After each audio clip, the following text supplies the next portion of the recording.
Oh, well done. Yeah.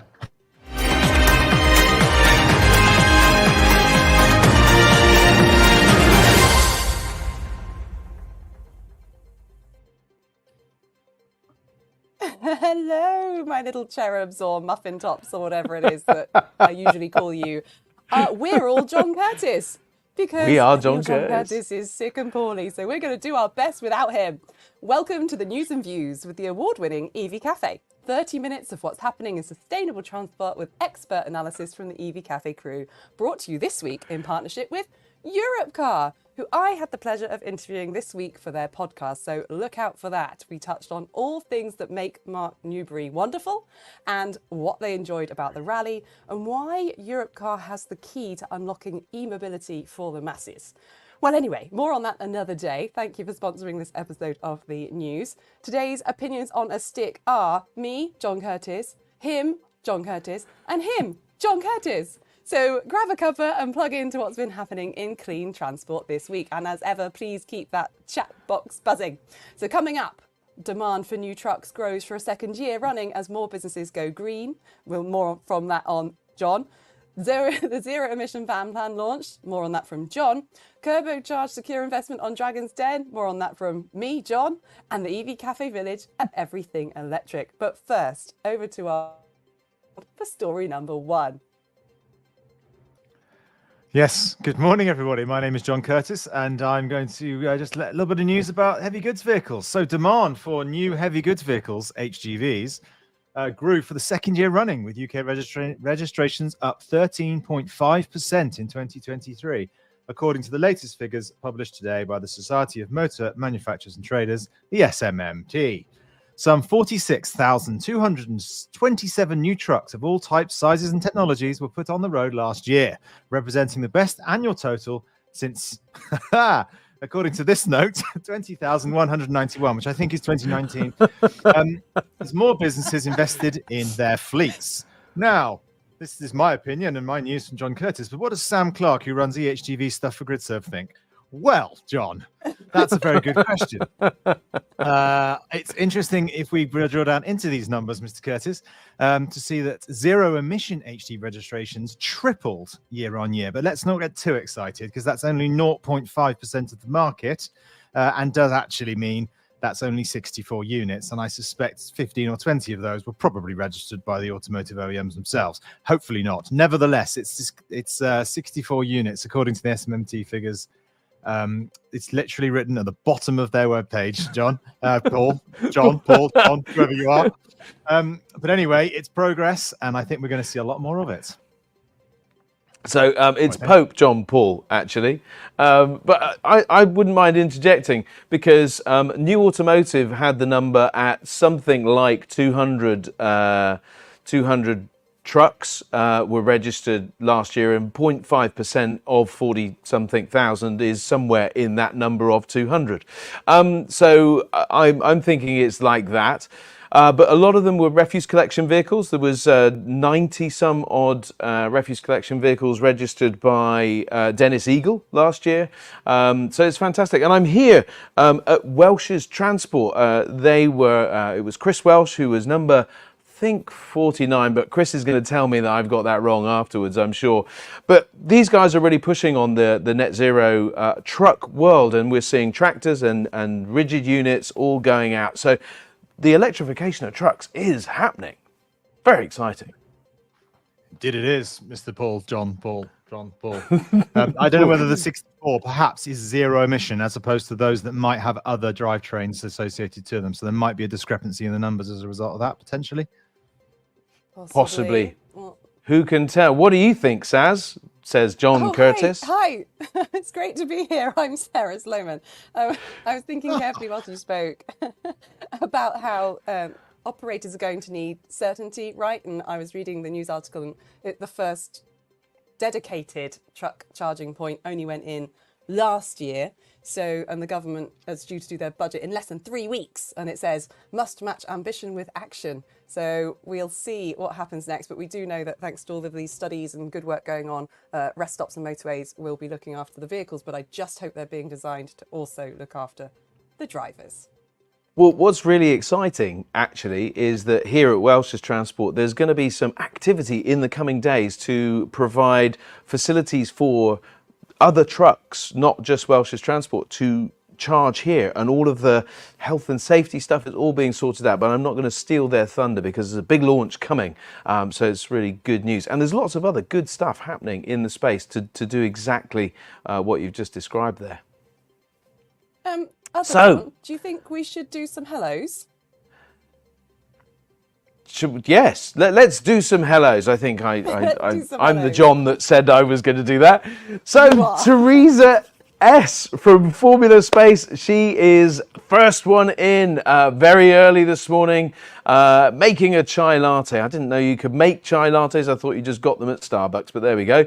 EV Musings, that's the wonderful Gary Comerford. There we go. And Dev Chakravarti from Walton-sur-le-Thames. There we go. Sunny Walton-sur-le-Thames. It is a sunny day today. And good old Ron. Ron, good morning to you. Esther at the AA, doing a sterling job down at the AA. Good morning to you. Ben from Nodham there. Hey, good morning to you. And Mark Main, happy Friday, folks. That's a very cheery man there. And then we've got the lovely Ursula from Greenfleet. Ash Bannister, owner of an EV Cafe mug, personally delivered by our wonderful Helen. Darren, long-standing supporter of the wonderful team of the EV Cafe. Well, we're not wonderful, you're wonderful, but that's all good news. Sharon Guy, morning. Happy Friday. Yes, happy Friday indeed. And the tiny, not tiny, Randall Smith. Good to see John Curtis up and about again. I know we've got dressed, we've showered, and we've all turned up. All multiple personalities of John Curtis. Oh, yes, Carl Elliott. Running out of people now. Ross Morgan, good morning. Toby Hiles, Daryl Sharp. It's just they're coming in twice. This is harder. John makes this look really easy. I mean, I make it look really easy. And let's give a nod to Jamie Fretwell, who's clarified 64 was in fact 22's numbers and 234 was 2023. So clearly we're seeing some increases. So there we go. So my maths was correct, is what you're saying, Sam? Is it John? Sam. But yes. John will agree to that, yes. And Michael McLeod, good to see you. And Charlie Gilbert, yes, brilliant. Karen Moole from the wonderful Europe Car. Rick from Generate Media. Tom from Europe Car. Oh, bloody hell. Anyway, let's move on to a story. Oh, we will just say hello to Joseph and hello to Martin Sweeney. So the next story today is a coalition of industry experts and trade bodies have launched the Zero Emission Van Plan. I was looking for my squeegee van, but anyway, we'll come back to that, to highlight where action is needed to support the transition to electric vans. The launch took place in the Houses of Parliament on Tuesday, the 20th of February. It saw representatives from across the coalition talking to MPs about the sector and where they can bring positive change. MPs from the top four parties joined to pledge their support to the van plan. The British Vehicle Rental and Leasing Association has created a poll to capture the overall sentiment towards electric vans as part of its Zero Emission Van Plan initiative, and we are going to put a link in the chat.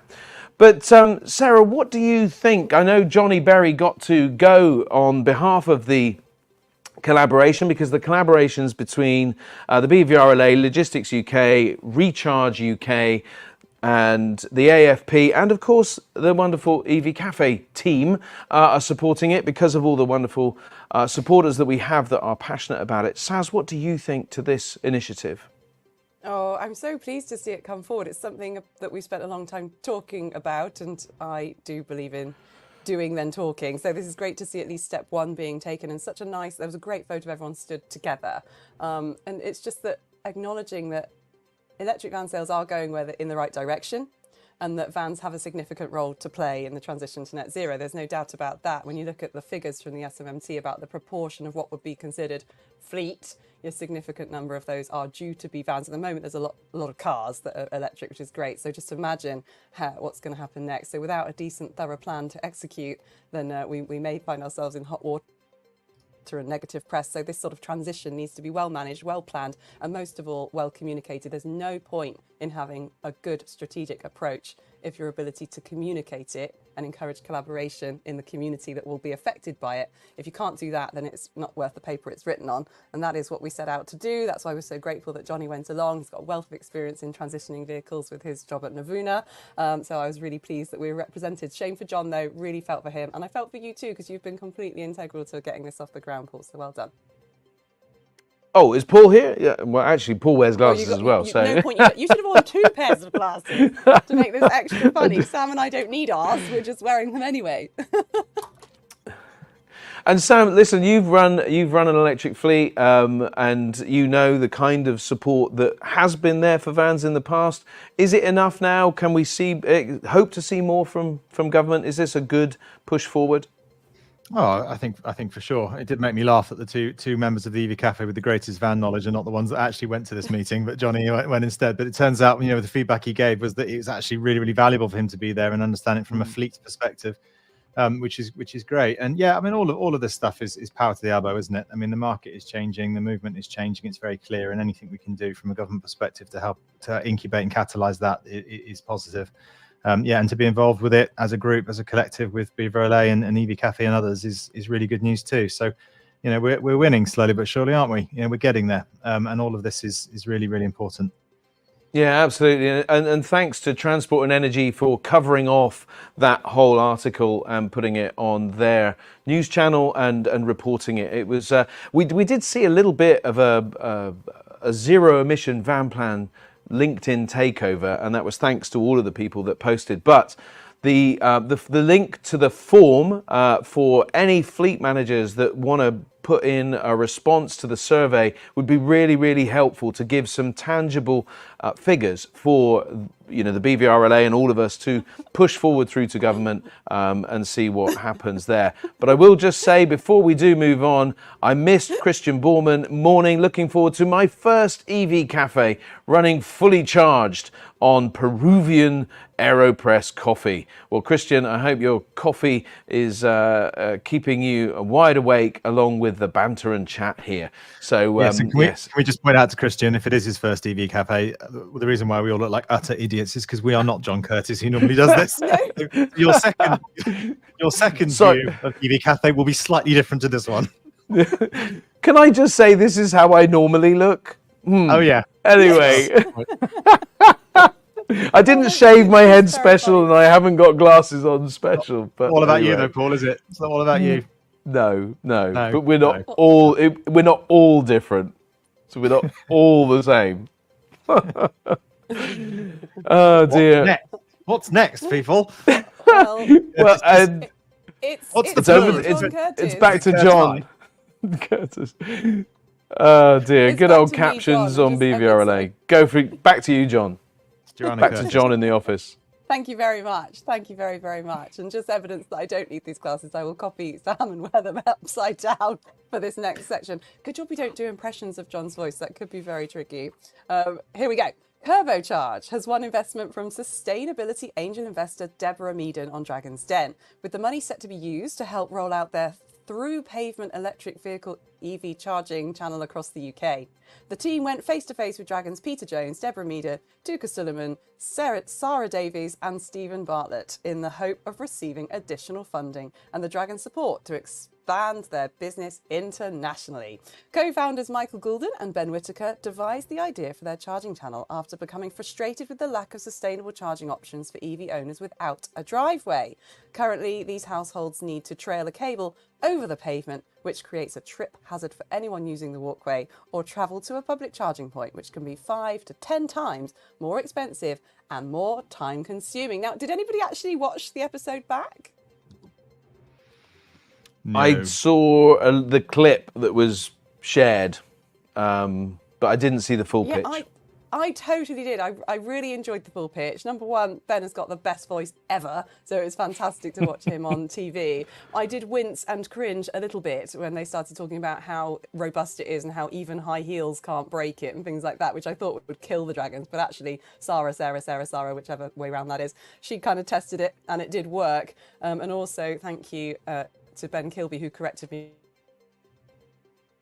when I mistakenly saw how much that they were asking for versus the percentage. So basically, they did very well. And with Deborah backing them, of course, she was at Fully Charged on a Giga Theatre stage last year. So she's got an interest in this. She also happens to run a significant number of holiday parks and stuff in the southwest. And each one of the Dragons does own an electric vehicle, but they didn't see the point of it because, of course, they've got driveways. So there was an element here that frustrated me because Turbocharged really are, as with other innovators out there, trying to tackle that curbside problem. And we will reach saturation where all of those who can charge at home are charging at home. And that isn't too far away, I predict, the next couple of years. So that's why these solutions are going to be fundamental for those that it affects. And if you're not in that sort of category, then you don't really have quite an ability to comment on it. I think they did really well. And I think it did a lot for our industry to show positivity. So well done to both of them.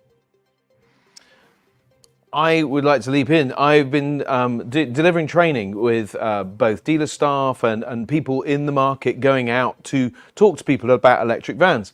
And one of the challenges is charging at home for drivers of vans. So when we think about vans and how this solution might help, there could be some real fleet need for the solution from Kerber. And I'm sure Deborah will have seen that almost straight away. And I guess that 6% valuation for 60 grand gives them a valuation of about £1 million. So, I mean, you know, they are growing in terms of, you know, they're growing and getting some backing. And hopefully, you know, Kerbo, let me know. I'll definitely champion the product within the van space and help fleets go, oh, okay, there's a solution, and see where that fits, because I think there is a really good fit there for the van community, because many of them will be living on streets that they have to park that van on, not near. Living on the streets, hopefully the pay and the No, not living on streets with no off-road parking. There we go. Over to you, Sam. What have you got? Yeah, my only 2 pence worth is I really hope the councils get behind this, because Turbocharge is a great idea. In fact, even on certain driveways, it's probably quite useful to hide cables away to stop people, little kids, or even full-grown adults like me tripping over cables. But similarly, though, if you've got a Turbocharge outside your house, but you can't park outside your house because it's on a terrace street, and you've got to park three blocks, even 2 car lengths down, it's of no use to you. So what I'd love to be able to see is these Turbocharged, or them or anybody else, provide a solution which covers an entire street, because otherwise. It only works if you're right outside your own front door, doesn't it? So that's the only thing that just for me is a little bit, how are they going to mitigate that? And the only way I can see it is the councils get the buy-in and they put these all the way down the street. Yeah, that's a good shout. That's a good shout. Well, that sorry, did Saz, come up on the debate. No, that did come up on the debate on the show, actually, Sam. It was very interesting to see them tackle it, and they mentioned that it doesn't really matter. I did think this was a bit of a ropey part of the negotiation. How can it not matter? It didn't really matter if you couldn't park. It doesn't really matter if you can't park outside your house, because you have this Turbocharge app, which means you can pay your neighbour to use their gully. And all the Dragons sort of went, okay. But of course, we have seen that work with CoCharger and other sort of sharing schemes. But, you know, they tried to cover it, is what I wanted to point out. That's the same thing then, isn't it? If you're using your neighbour's gully, then you need more than one, which is the same point, isn't it? Yeah. I think your point is a good one, Sam. Yeah. Exactly. That's so kind of they're outside every house, and then with the house, CoCharger app, you could sort of exchange stuff. I just want to answer Peter Lever's question. He put a pop to, you know, with the new build vans. There is another one still bobbing along in what electric vehicles. They are still producing a ground up electric van, but I totally get the point. But now the manufacturers, Peter, Mercedes are saying that they will come to market with electric only platforms. VW have already got an electric only platform, and there will be other electric only platforms, probably from Hyundai and Iveco, who are partnering, and Kia that have launched this year in CES in Las Vegas. So there is electric only platforms coming down that are being built by the main manufacturers, but we still hope for a ground up British built electric van to come to market, and my money has moved on to the Watt electric vehicle. So let's see how that goes. I'm glad your money's moved on. Mine's still sunk in arrival. But yeah, well, mine's only play money. I just move, you know, it's like Monopoly money. I just move it like that. Oh, there we go. Yes, and the big OEMs, Paul, aren't they? That they're going to win the game, right? I mean, Tesla is a freak. Tesla is a startup. It's a freak, and it's amazing. But the reality is,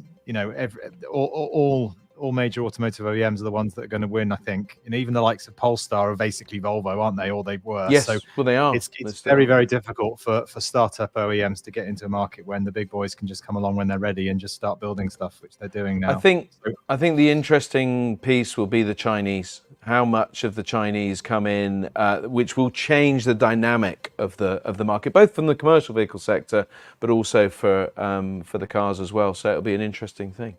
Yeah, that's a cultural one for me. I just don't. As good as all these vehicles are from China, I just don't know whether the European market is willing to buy into the Chinese brand names or not. Don't know.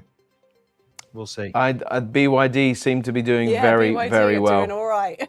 Yeah, but they still have a fraction of percentage of market share relative to all the major OEMs. Here, but BYD are the second most valuable manufacturer. Yeah, but that's what I mean. That's what I mean by here, as in the percentage here is very, very, very small. Even though they're huge and they're doing great over in the Far East, the percentage here is tiny still. They've only been trying a year. A year. And they've got 50% of the buses in the UK that are BYD, I think. Yeah, I was thinking more car and van world, but yeah. Oh, yeah. But what I'm saying is they're legacy. They're moving. They're building on something. Sure. Yeah, anyway, right. On to our next piece. Back to me, John. Right. Back to me. I'm John. So, the EV Café Village at Everything Electric. The EV Café have taken to the road in 2024 with their On Tour in 24 campaign. You may be aware of this. The partners and sponsors of the EV Café really want to support the acceleration to zero emission vehicles by providing a curated space and a platform to celebrate the ecosystem of support for this.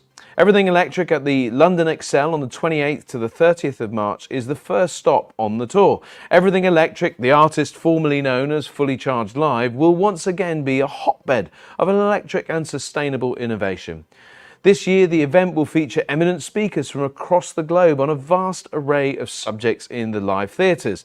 There will be an energy advice zone, a micromobility test track, an electric launch pad showcasing the latest and greatest new innovations coming to the vehicle park. Plenty of kids' activities, of course, a wonderful commercial vehicle zone, and the opportunity to test drive a wide variety of vehicles. And new for 2024, the EV Café Village. You can join us at the EV Café Village as we have spaces available to exhibit with us. Get in touch with Richie Martin or Caroline Kirby to book your place or just get more details.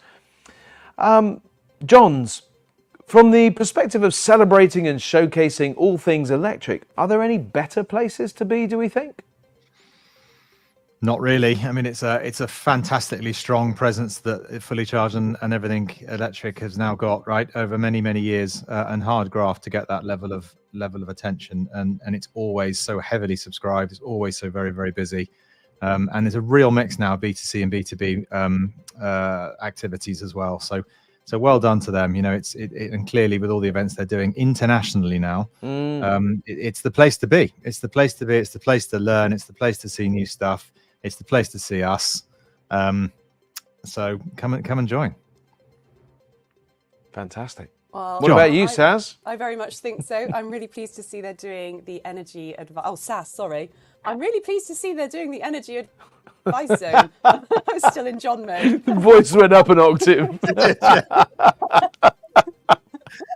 I'm really pleased to see they're doing the energy advice zone, because this is where you can come and find out how to save your energy bills. And of course, that's one of the fundamental sort of FUD, fear, uncertainty and doubt arguments that gets had about electric vehicles is how are we going to charge them? What's going to happen to the grid? How much is it going to really cost me? And actually, some of the latest studies that have come out of ZapMap have shown that if you charge at home, you can halve, they reckon it's about a half your cost of driving, and poor people like me that have to go out and use the public infrastructure are on par with diesel or petrol equivalent. So if Fully Charged can start to talk more about the generation side of things, as well as the vehicles themselves, and captivate the whole market. B2B on the Thursday, so business to business on the Thursday, and then it's kind of consumer over the weekend. So yes, I will be there on Thursday 28th. I can't wait to see everybody. I think we've got a full house on that day if Johnny Berry's coming as well.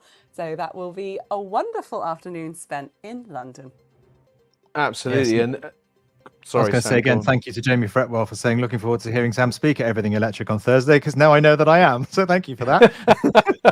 Yeah, I did mention there was eminent speakers from all over the globe, but Sam's speaking as well, so it's great. So, I mean, I'm really thrilled, the partnership with Everything Electric for both the EV Cafe, but also for the commercial vehicle zone. So the EV Cafe, we know that we will have a number of our partners there. And I think it works really well for business to business, but also business to business over the next couple of days, because families are turning up with their, with the people that are doing their day jobs, but are beginning to absorb lots of insight over that full 3 days of the event. And we've seen that from the commercial vehicle zone for the last couple of years. So I know that the EV Cafe Village will be a great place to be for both business to business and consumer, as will the commercial vehicle zone. So, do get in touch with us to book your place on either of those two areas, actually.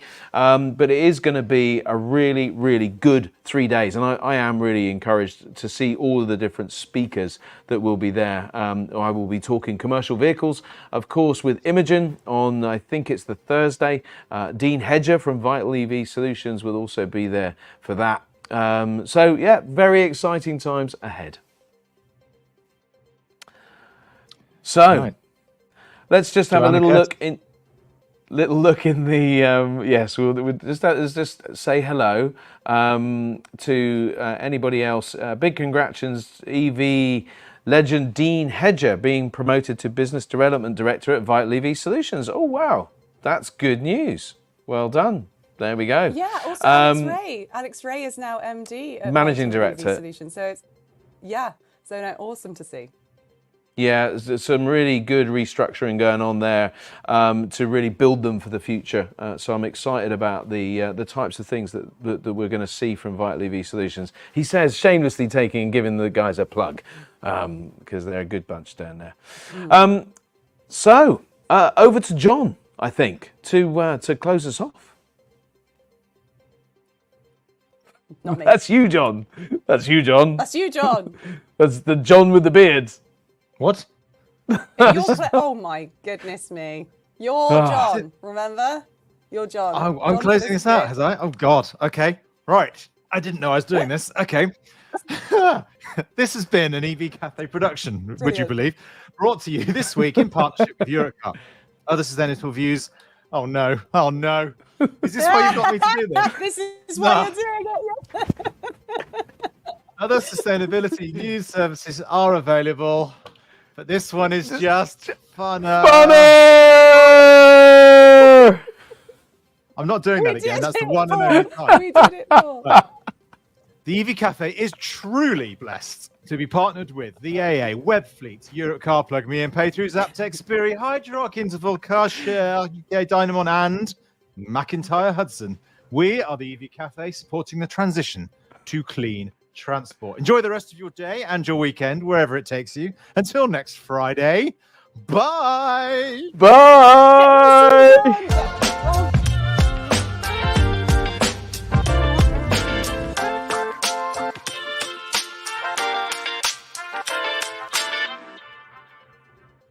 Get well soon, John. Come back, the real JC. All